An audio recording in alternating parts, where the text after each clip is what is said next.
शिमला संसदीय सीट से सांसद व भाजपा के प्रदेश अध्यक्ष सुरेश कश्यप द्वारा नालागढ़ का एक दिवसीय दौरा किया गया। इस एक दिवसीय दौरे के दौरान उन्होंने नालागढ़ के पीडब्ल्यूडी के रेस्ट हाउस में एक प्रेस वार्ता का आयोजन किया। पत्रकारों को संबोधित करते हुए सुरेश कश्यप ने प्रदेश की मौजूदा कांग्रेस की सुखविंदर सिंह सुक्खू की सरकार पर जमकर निशाना साधा और सरकार को आड़े हाथों लेते हुए कहा कि कांग्रेस की सरकार ने आते ही प्रदेश में महंगाई बढ़ा दी है और 2 माह में प्रदेश सरकार द्वारा 4.5 करोड़ से ज्यादा कर्ज लेने की कोशिश की गई है। उन्होंने कहा कि मौजूदा सरकार ने आते ही कर्ज और बैट बढ़ाकर प्रदेश की जनता पर महंगाई चरम सीमा पर पहुंचाने की कोशिश की है। सुरेश कश्यप ने कहा कि चुनावों के समय में कांग्रेस द्वारा प्रदेश की जनता को दी गई 10 गारंटियों का भाजपा को नुकसान हुआ है, जिसके कारण भाजपा प्रदेश में हारी है। साथ ही उन्होंने कहा कि प्रदेश की कांग्रेस की सरकार ने जो भी गारंटियां प्रदेश की जनता को की थी, उसमें से वह 2 माह में एक भी गारंटी को पूरा नहीं कर पाई और जो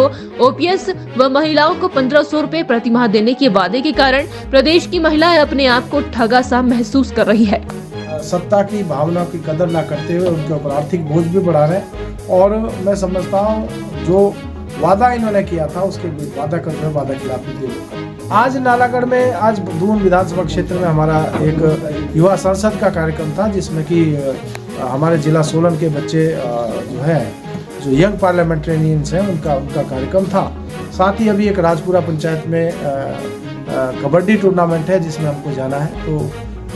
खेल कूद का एक कार्यक्रम है, उसमें भी हम लोग अभी जाने वाले हैं। काम को मोदी जी ने किया है तो देश की जनता और प्रदेश की जनता इस बात को जानती है कि कौन हमारे हित में और फिर से मोदी जी देश के प्रधानमंत्री बनने का। निश्चित रूप से मंथन सभी मंडलों ने किया है और मंडलों ने अपने मंडल की समीक्षा रिपोर्टें भी प्रदेश को भेजी हैं। अलग अलग विधानसभा क्षेत्रों में अलग अलग कारण है, कोई स्पेसिफिक कारण हम कह सकें, लेकिन ये बात जो है तय है कि मुकाबला बहुत कड़ा रहा और वोटों का जो अंतर है मात्र अगर हम पूरे प्रदेश की बात करें तो 0.9% का है, लगभग 36,000 का है। और अगर हम संसदीय क्षेत्र की भी बात करें जहां संसदीय क्षेत्र में कांग्रेस को 14 सीटें मिली हैं, इसके बावजूद भी जो जीत हार का अंतर दोनों पार्टियों में मात्र 55,000 के करीब है, तो कोई बहुत बड़ा ऐसा नहीं रहा कि कोई लैंडस्लाइड विक्ट्री कांग्रेस की मिल गई है। लोकसभा का चुनाव आ रहा है, निश्चित रूप से पार्टी संगठित होकर मजबूती के साथ पिछली जो कमियां हैं उनको बुलाकर जो है आगे बढ़ेंगे, उनको पिछली कमियों को पीछे छोड़ते हुए जो है हम आगामी जो लोकसभा का चुनाव है उसमें आगे बढ़ेंगे और जो है निश्चित रूप से इस नालागढ़ से भी और पूरे संसदीय क्षेत्र में जो है भारतीय जनता पार्टी के लीड तो उसने दिया है, तो आप इसके ऊपर क्या कोई कर सकते हैं? देखिए, श्रेय की बात नहीं है, लेकिन ये बात तय है कि सांसद निधि जो है हर विधानसभा क्षेत्र को दी गई है। हम बहुत जल्दी ही इस नालागढ़ का और दून क्षेत्र का और पूरे सोलन जिला का प्रवास के कार्यक्रम बना रहे हैं और जहाँ जहाँ भी हमने पैसा दिया हम लोगों को बताएंगे कि कौन सा कितना पैसा कहाँ के लिए दिया गया, क्योंकि एमपी लेड का पैसा जो है हमने लगभग सभी विधानसभा क्षेत्रों में दिया है और नालागढ़ का भी जितना हमने पैसा दिया है, दून को जितना दिया है, सारी हमारे पास स्कीम वाइज डिटेल्स हैं, हम जनता के बीच में सारी बात को रखें। इसके बारे में क्या कहना चाहिए? देखिए, लोकसभा का चुनाव आ रहा है तो पूरे प्रदेश भर में और देश भर में रणनीति बनेगी, नालागढ़ में भी रणनीति बनेगी और जो कमी पीछे छूट गई उस कमी को दूर करेंगे और लोकसभा चुनाव में पिछली बार की तरह लीड यहाँ से लेंगे। देखिए, तो समय बताएगा, लेकिन मैं नहीं समझता क्योंकि लोकसभा का चुनाव और विधानसभा के चुनाव में बहुत अंतर होता है। लोग देश के लिए और मोदी जी को दोबारा देश का प्रधानमंत्री देखना चाहते हैं, तो मैं नहीं समझता कोई बहुत ज़्यादा इम्पैक्ट उसका होगा, क्योंकि जिस प्रकार से मोदी जी के नेतृत्व में हमारा देश आगे बढ़ा है और इन 9 सालों में जिस प्रकार से हम आगे बढ़े हैं, दुनिया की सबसे बड़ी 5वीं सबसे बड़ी अर्थव्यवस्था बने, दुनिया के अंदर जो है सबसे तेज़ गति से आगे बढ़ने वाली अर्थव्यवस्था आज हम है, हमारी जीडीपी लगभग 7% है, दुनिया में सबसे बेहतर और इन्फ्लेशन सबसे कम है। और जैसा देश मजबूत हुआ है, धारा 370-35 को समाप्त किया गया, अयोध्या में राम मंदिर का निर्माण हो रहा है, सीए को लागू किया गया और ट्रिपल तलाक को समाप्त किया गया। ये बहुत सारे ऐसे निर्णय हुए, ऐतिहासिक निर्णय हुए कि जिसकी बदौलत आज देश में ही नहीं दुनिया में मोदी जी ने एक अलग पहचान बनाई है। और कोविड के समय में जिस प्रकार से हमारी सरकार ने काम किया, आज पूरी दुनिया जो है मोदी जी की मुरीद है और देश की जनता भी मोदी जी की मुरीद है, क्योंकि 240 करोड़ के वैक्सीन के डोजेज 135 करोड़ लोगों को देना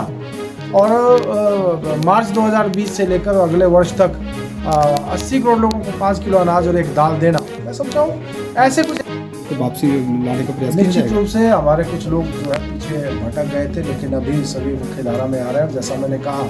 कि केवल बीजेपी के ही लोग नहीं हैं, कांग्रेस के लोग भी मोदी जी को वोट करते हैं और मोदी जी को प्रधानमंत्री के रूप में देखना चाहते हैं। तो जो लोग हमारे जो लोग किन्हीं कारणवश हमसे दूर हो गए थे, अभी आने वाले समय में हमारे साथ ही होंगे, सब मिलकर आगे बढ़ेंगे और जो है यहाँ से लीड भी देंगे तो जी सुनिश्चित नहीं। जो पार्टी छोड़कर उधर चला ही गया तो उसके बारे में तो क्या एक्शन लेना, ऑलरेडी पार्टी छोड़ चुका है, उसमें पार्टी का उसमें क्या एक्शन पार्टी लेगी। हमारी पार्टी छोड़कर कांग्रेस में चली गया तो नेचुरली सर जो वर्तमान विधायक जी अब जो अपने आप को आप देखिए, बीजेपी में पहले विधायक रहे, 2 बार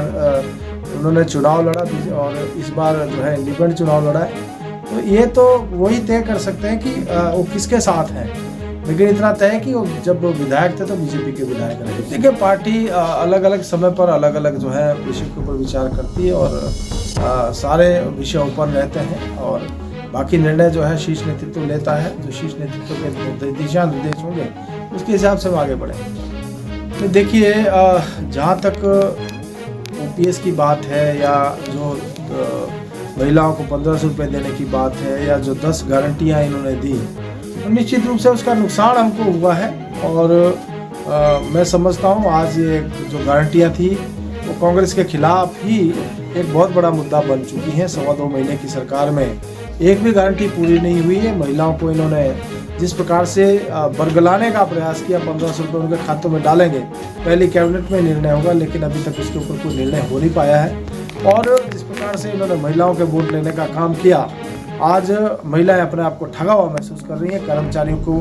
जिस प्रकार से ओपीएस देने की बात कही थी वो भी आज तक पूरी नहीं हुई। और यही नहीं है, इन्होंने युवाओं से जो है वादा किया था कि हम जो है हर साल 1 लाख युवाओं को रोजगार देंगे, 5 लाख 5 साल में रोजगार देंगे। 100 रुपये किलो गाय का, 80 रुपये जो है भैंस का दूध खरीदेंगे। उसकी सामने कोई कदम अभी तक नहीं उठाया गया। उल्टा वैट इन्होंने बढ़ा दिया, महंगाई इन्होंने बढ़ा दी, डीजल के दाम बढ़ गए, तेल की बोतल जो है 9 रुपये महंगा होगी, डीजल 3 रुपये महंगा हो गया। और साथ ही साथ जिस प्रकार से इन्होंने अब कर्ज को लेना प्रारंभ किया, 2.25 महीने में लगभग 4.5 करोड़ का कर्ज वर्तमान सरकार जो है लेने की दिशा में आगे बढ़ रही है। अभी तक 2,500 करोड़ का ले लिया और 2,000 करोड़ का और लेने की बात चल रही है। तो मैं समझता हूँ जो है जहाँ प्रदेश के ऊपर इन्होंने कर्ज का बोझ बढ़ाना शुरू कर दिया, वहीं वैट बढ़ाकर जो महंगाई बढ़ाने का